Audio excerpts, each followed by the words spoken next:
think this is okay. Right, Cress, the third book in the Lunar Chronicles series. I really like this series. I've read through them quite quickly.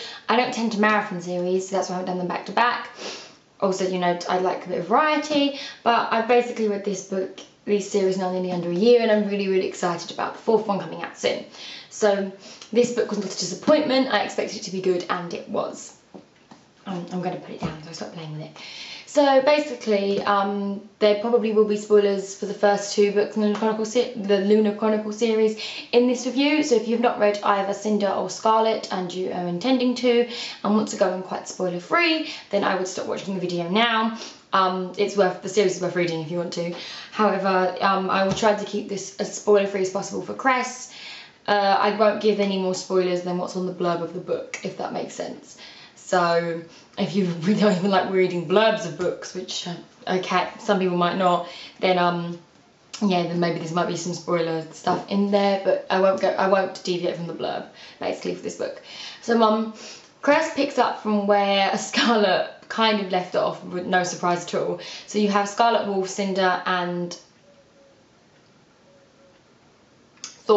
Captain Thorn and Aiko on the run still in the Rampy and the ship. I can't believe I can't remember his name then.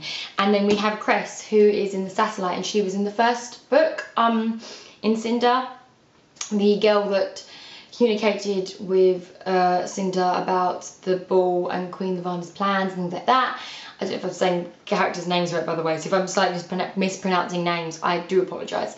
But she's the one that's in the link and sort of warned Cinder to warn the Commonwealth, almost, basically. And so this is a character who's been kind of looking out for them a lot, and even though she's actually a lunar shell, and so she's being kept by the lunars in this satellite orbiting Earth to basically spy on them and track them, but she doesn't like her lunar captives, and she feels much more sided with Earth and Cinder and her quest.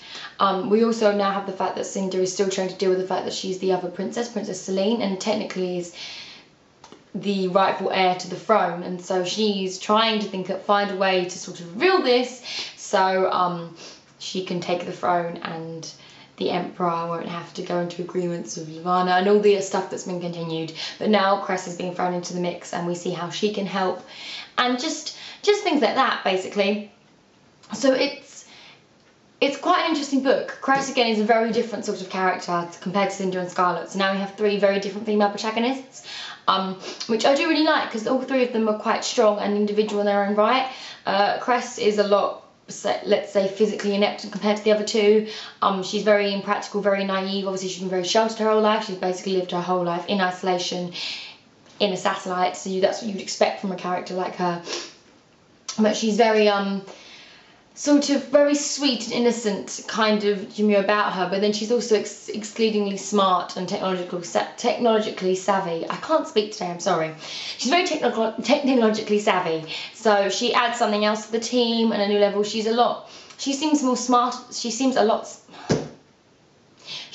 smarter than the other two. Maybe not as streetwise as people might say, but she's a lot more actually intelligent.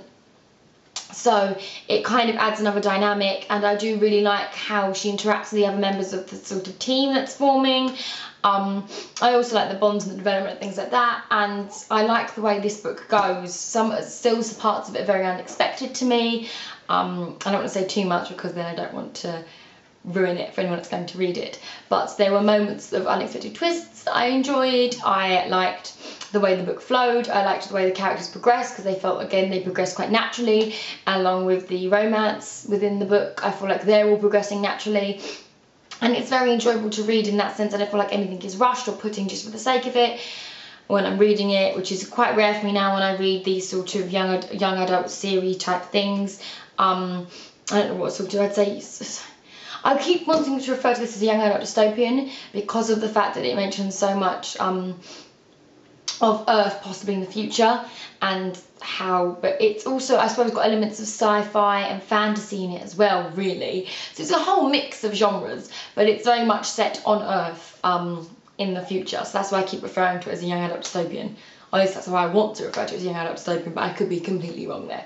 So yes, that's basically the summary of that book. I don't know if I've done that very well or not. I'm kind of a bit all over the place. It's been a very long time since I read this because I was meant to do this review before I went away on holiday and I didn't get round to it, so now I've come back and I'm sort of refreshing myself with what I thought. A more instant review of this would be, I've linked below on my Goodreads page. I've actually wrote a proper review pretty much after I finished reading it, so you can read what I instantly thought of it. This is more of a retrospective look, so maybe it might be an interesting comparison, but I did really enjoy this book. As I have stated, I'm looking forward to the next one.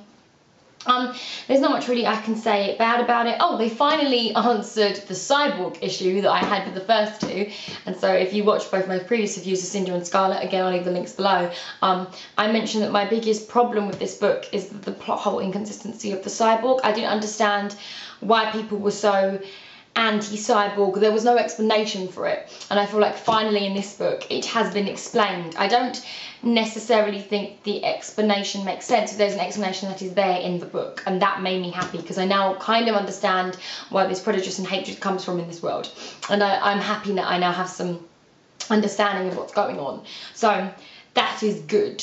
I actually think it was quite cleverly put in. I quite liked how that was actually resolved and sorted, and so that was good. And so my biggest problem with this series has now been solved, which is probably why I actually really like this book, because I don't really have any problems with it. It was a nice easy read, even though it's quite a long book. I didn't take that long to read it. I think it took me about a week, maybe a little bit more, because it's quite fast paced and easy to flick through. It doesn't really take a lot of concentration, but it's still quite suspenseful. Yeah. I don't know if any of that makes sense, but that's what I thought of Cress. I'm going to give this book I'm going to give it an 8 out of 10 because I did really enjoy it. So yeah, Cress, Lunar Chronicles series. Want to read the next one that's coming out? I think it's called Winter. Hopefully that will come out soon so I can get around to reading it, because now I have to wait and I don't like that. Okay, see you soon. Bye.